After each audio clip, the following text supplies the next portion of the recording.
Hello, Temple Bethel. We made it.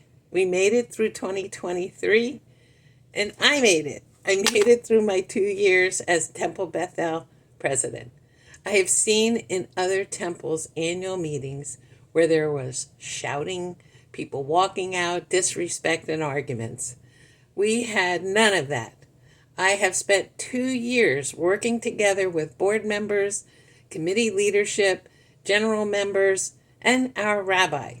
And it has been just people working together. People have asked if I've been counting down the days, and I haven't. I think I'm going to be even busier after the presidency, just not in charge. And that's okay. I have met so many people in the last 2 years. I've only been a member about 8 years. Bob and I joined just as Temple Bethel was hiring the rabbi. And if you don't know it already, I love our rabbi. We had a great time at the Chinese dinner, good food, good music, and the silent auction after all costs. It raised the $2,500 that Men's Club planned to raise for the choir. It was a great job by everyone who helped put it together and the people who came. This month's attachments to this message include the usual December summary of activities from our Council of Committees, our COC meeting minutes, and the board's latest approved minutes. But I'm also attaching a transcript of our annual congregation.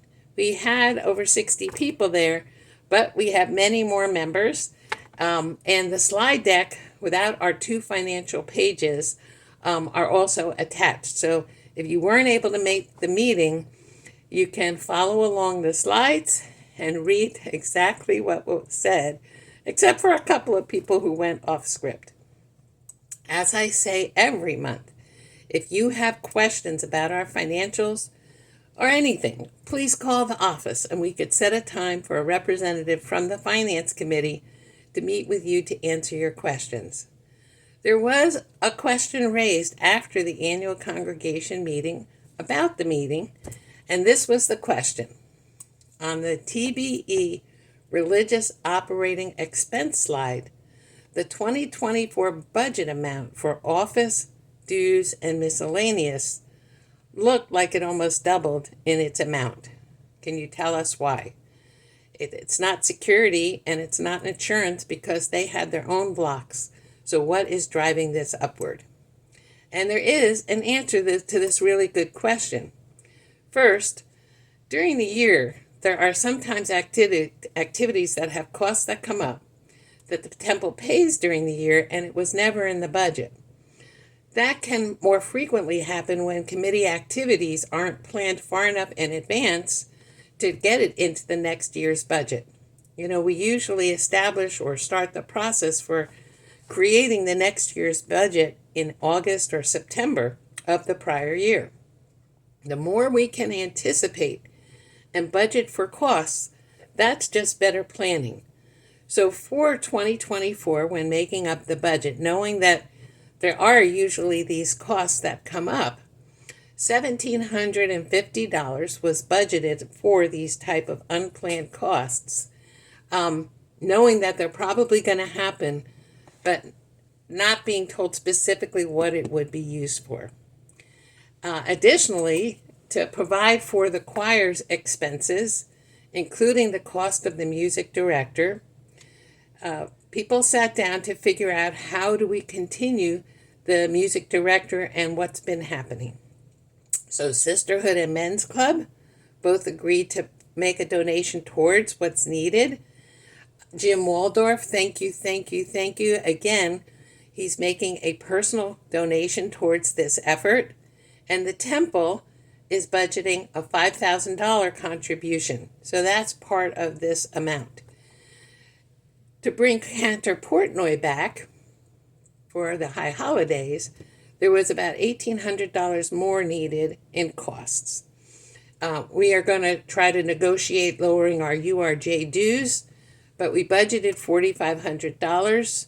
Just after the hurricane, we were able to negotiate down to $500, I'm not sure that we'll be able to keep it again. Our usual amount is $5,000. These are all costs that are prudently being budgeted instead of having surprise unplanned payments. And that's why from last year to 2020, or I should say 2023, this past year, to 2024, that amount seems so much higher. I had no other questions that people came up with. You can ask them anytime. The email addresses have been updated, so there is no more TBE board where it always went to me and people thought it was going to the board. We now have president at Temple Bethel. So before December 31st, I get it. And January 1, Michael Altman will be watching that email address. And after he's president, the next president will basically inherit the continuous history of emails, which is a very efficient approach to making sure information is not lost. There's lots coming up in January. Check the January L'chaim in the back. Read what I call the Temple Bethel blurb. I work with Carol Borloff and Lori Morris to get that L'chaim blurb done each month. Thank you to both of them. We're starting to work on the February issue this week, so make sure you go to our website and our calendar on the website and the back of the L'chaim. And of course, read your emails and you will know exactly what's going on. I'm looking forward to our new president and the newer members of our board. We're on a roll with a full calendar of activities. Several new members have joined. Some members have come back. A great rabbi, a great cantor. That's why I'm saying that we will look back on these years today and tomorrow, and these will be great years to make memories. So if you are a past active member that has stepped back for a few years, you can rethink that and find some new friendships and that community feeling many people are looking for. Thank you, members of Temple Bethel. Thank you for letting me be your president for the last 2 years. I will be seeing you.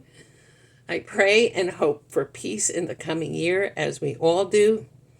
I stand against anti-Semitism, and I stand with Israel.